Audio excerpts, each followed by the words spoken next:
Солтүстік Кореяның ядролық бағдарламасы. Солтүстік Кореяда ядролық бағдарламаның басталуы 1965 жыл жатады.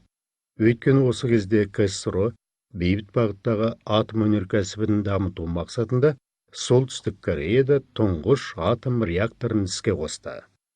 1985 жылы КХДР ядролық қаруды таратпау жөніндегі келісімге қол қойды. Бұл шешім Солтүстік Кореяның ядролық потенциалды әскери мақсатқа бағыттамайтынына сенімді болғысы келген кеңес өкіметінің ықпалынсыз қабылданған жоқ.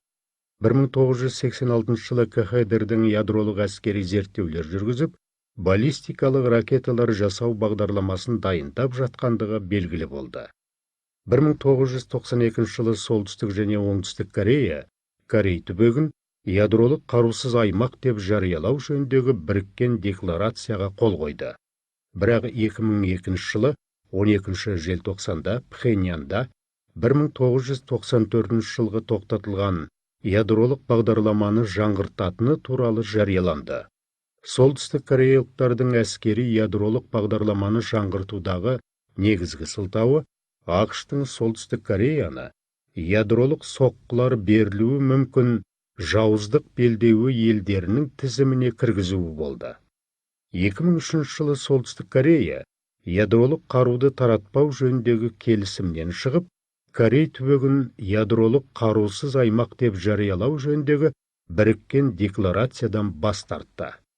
Ресей, Жапония және Оңтүстік Корея өз көршілерінің бұл әрекеттеріне алаңдаушылық білдіріп, оларды Солтүстік Кореялық ядролық мәселені реттеуге қосуын өтінді. КХДР, ақш, Ресей, Жапония және Қытайдың қатысуымен болған Корей түбегіндегі ядролық мәселе жөніндегі 6 жақты келісімдер 2003 жылы басталды.